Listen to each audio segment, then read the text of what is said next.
Dulunya mencapai output hingga 990.000 ton per tahun, kini berkurang menjadi 10.000 per tahun karena penurunan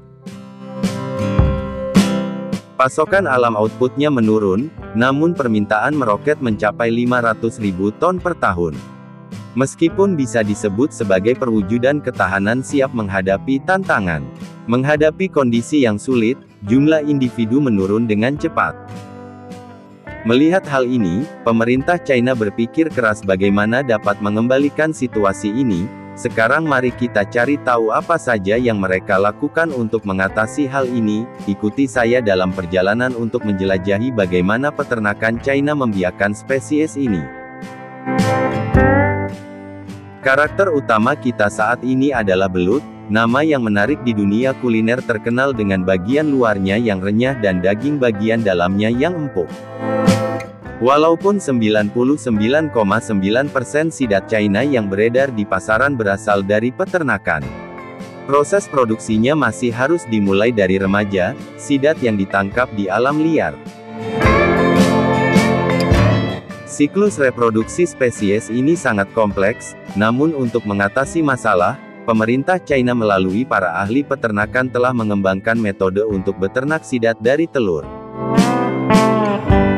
Di sini para ilmuwan dan ahli telah melakukan penelitian mendalam tentang kondisi kehidupan, pola nutrisi, dan faktor lingkungan yang diperlukan untuk merangsang sidat agar bereproduksi di penangkaran. Ketika telur menetas menjadi sidat remaja, mereka dipindahkan ke tangki terpisah di mana kondisi optimal disediakan untuk pertumbuhan belut.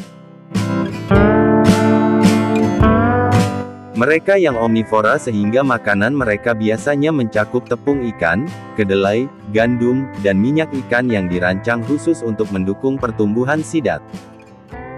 Pakan dapat disebarkan secara merata di permukaan air atau ditempatkan di area yang ditentukan di dalam akuarium untuk menjamin kemudahan akses bagi sidat. Sidat diberi makan 3 kali sehari pada pagi hari, siang hari, dan sore hari dengan jumlah makanan berdasarkan ukuran sidat. Selain itu mereka harus rutin memilah sidat untuk mengurangi kanibalisme dan persaingan untuk mendapatkan makanan. Setiap 6 minggu belut harus disortir dan dibagi ke dalam kelompok ukuran yang berbeda. Jika yang berbeda dipelihara bersama, belut yang lebih besar akan memakan yang lebih kecil. Untuk mencegah pencemaran limbah dan air di dalam tangki, jumlah pakan dikontrol secara hati-hati. Peternakan perlu memantau dengan cermat kebiasaan makan sidat, untuk menyesuaikan kuantitas pakan dengan tepat yang juga merupakan masalah besar dan tantangan bagi peternak. Karena belut tumbuh, ruang di tangki yang lama menjadi sempit sehingga meningkatkan resiko polusi air. Memindahkan ke tangki yang lebih besar tidak hanya memberikan lebih banyak ruang tetapi juga membantu menjaga kualitas air yang lebih baik. Belut dipelihara di tangki yang dilengkapi dengan sistem filterisasi dan pompa pasokan oksigen yang memadai. Ini adalah alat yang disukai untuk memindahkan belut dari satu tangki ke tangki lain, terutama ketika memindahkan dalam jumlah besar dengan cepat dan aman. Terlebih lagi tangki belut memerlukan sistem penyaringan yang efisien, untuk menghilangkan limbah yang memerlukan biaya investasi tinggi dan pengoperasian yang terampil.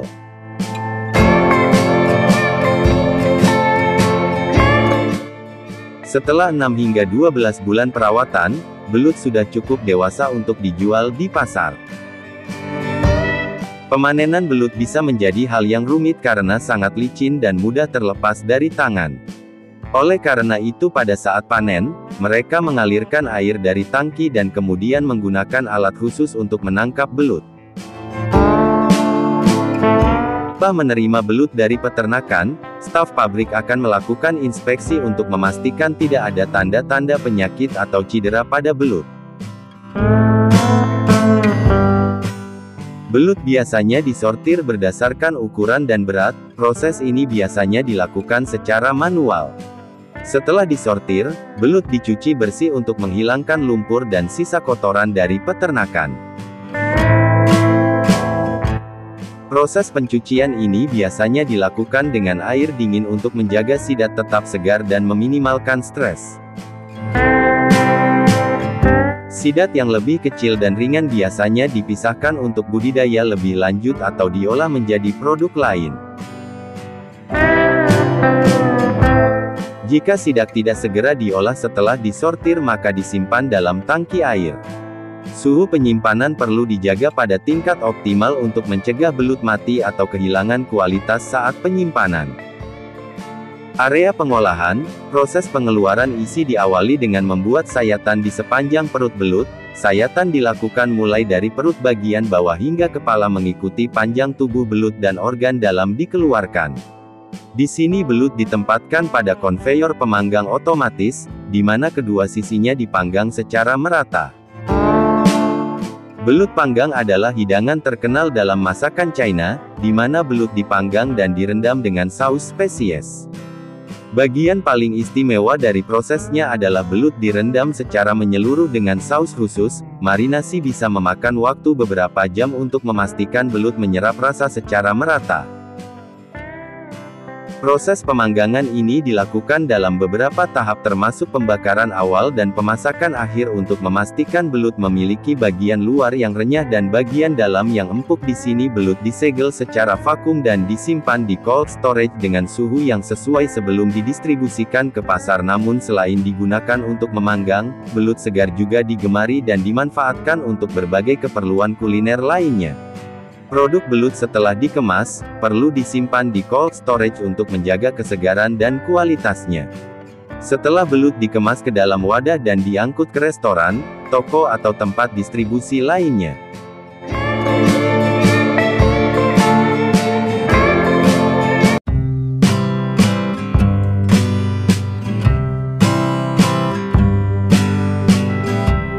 Industri peternakan landak di China semakin berkembang dan menarik minat banyak orang. Landak dikenal karena kelucuan dan kepribadian yang unik. Landak tidak hanya merupakan hewan peliharaan yang dicintai tetapi juga memainkan peran penting dalam penelitian medis biologi yang telah disadari oleh penduduk setempat mengenai potensi ekonominya. Peternak mulai melihatnya sebagai profesi yang sangat menguntungkan. Sementara itu pemerintah China juga telah mengakui pentingnya pengelola dan melindungi spesies ini yang mengarah pada pembentukan peraturan untuk memastikan pembangunan industri yang berkelanjutan. Pertumbuhan industri peternakan landak tidak hanya berkontribusi pada diversifikasi pertanian tetapi juga meningkatkan kesejahteraan bagi penduduk lokal, membuka peluang baru bagi banyak rumah tangga. Dalam video ini saya akan mengajak kalian untuk melihat peternakan landak di China, dari habitat alami hingga metode pemeliharaan tingkat lanjut di peternakan. Tontonlah sampai selesai karena saya akan mengeksplorasi bagaimana mereka mengubah makhluk kecil ini menjadi sumber pendapatan besar.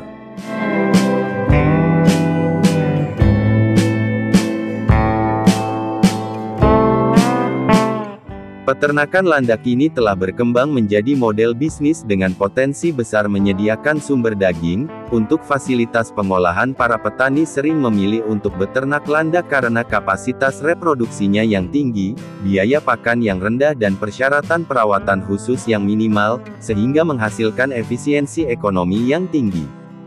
Beternak landak tidak hanya menjamin pasokan daging berkualitas, tetapi juga menghasilkan keuntungan yang signifikan dari konsumsi daging landak. Pasar daging landak mengalami pertumbuhan yang stabil, dengan meningkatkannya permintaan konsumen menciptakan peluang bisnis yang menguntungkan bagi peternakan untuk membantu mereka memperoleh penghasilan yang besar dari penjualan daging landak hingga tempat pengolahan makanan. Selain digunakan sebagai sumber daging, landak juga digandrungi sebagai hewan peliharaan yang unik dan menarik dalam komunitas pecinta hewan peliharaan. Dengan penampilannya yang menggemaskan dan kepribadian yang menarik, landak telah menarik perhatian banyak pecinta hewan. Beternak landak sebagai hewan peliharaan tidak hanya menghadirkan kegembiraan bagi pemiliknya tetapi juga membuka peluang bisnis bagi para penjual di Cina. Bisnis hewan peliharaan landak sedang booming dengan permintaan yang tinggi, baik dari pasar domestik maupun internasional.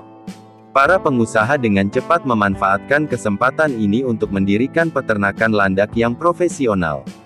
Seperti peternakan di daerah pedesaan China Barat secara bertahap dengan skala setiap peternakan membesarkan 100 hingga 200 ekor landak. Setelah pembiakan, jumlah landak dapat mencapai 400 ekor landak per tahun, menghasilkan pendapatan yang mengesankan sampai dengan 800.000 yuan per tahun bagi peternak. Karena asal-usulnya yang liar dan domestikasi yang cermat di peternakan, landak dewasa memiliki harga yang sangat menarik di pasar China yaitu sekitar $200 Amerika Serikat per ekor. Untuk beternak landak secara efektif peternakan perlu membuat habitat yang sesuai untuk mereka berkembang, area tempat landak dibesarkan perlu memiliki atap yang cukup teduh, untuk melindungi mereka dari hujan dan matahari. Kandak landak dibagi menjadi beberapa kompartemen terpisah dengan dimensi biasanya lebar 2 meter, panjang 3 meter dan tinggi sekitar 1 meter dengan lantai yang terbuat dari semen atau ubin. Desain kandang harus dibangun dengan kokoh dan cukup tinggi, untuk memastikan landak tidak dapat melarikan diri. Setiap kompartemen dapat menampung 1 hingga 4 ekor landak tergantung ukuran dan usia mereka. Proses pengembang biakan landak sering dipisahkan untuk mempermudah reproduksi mereka. Makan landak adalah salah satu faktor penting yang menentukan perkembangan landak di lingkungan alami. Kemampuan pencernaan landak yang kuat dan mereka sangat menyukai jagung, gandum, kubis, lobak dan labu. Landak juga memiliki minat khusus pada tanaman yang memiliki khasiat obat, membantu mengobati gangguan pencernaan mereka. Ketika dibesarkan di penangkaran, landak tidak hanya menikmati makanan favorit mereka, tetapi juga dilengkapi dengan banyak makanan lain memastikan landak yang berkualitas tinggi. Landak perlu diberi makan secara teratur setiap hari dan makanan dapat ditempatkan langsung ke dalam kandang. Peternak perlu membersihkan kandang setiap hari untuk memastikan kebersihan kandang. Menerapkan langkah-langkah pencegahan penyakit di kandang landak selalu menjadi hal yang perlu diperhatikan dan dilakukan secara teratur. Meskipun landak memiliki daya tahan dan adaptasi yang baik, bukan berarti mereka tidak dapat terserang penyakit, mereka mudah terinfeksi penyakit usus atau keracunan sehingga mengendalikan sumber makanan dan lingkungan hidup mereka sangatlah penting.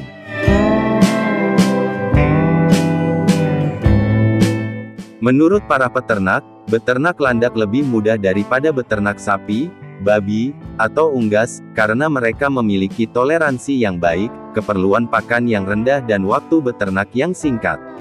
Setelah sekitar 11 atau 12 bulan dirawat, landak ini siap dibawa ke restoran untuk diolah menjadi berbagai hidangan lezat.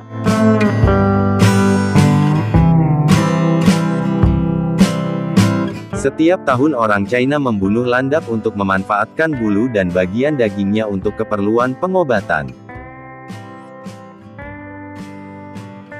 Landak dianggap sebagai salah satu hewan langka dan berharga, karena daging landak tidak hanya lezat tetapi juga kaya akan nutrisi.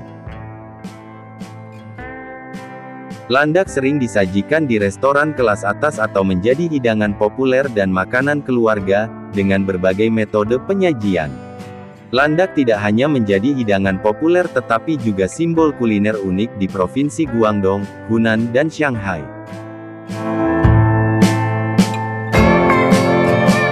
Nah, bagaimana menurut kalian? Apakah ada di antara kalian yang mau beternak landak?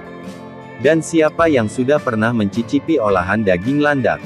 Tolong beritahu kami yang penasaran dengan rasa daging landak pada kolom komentar.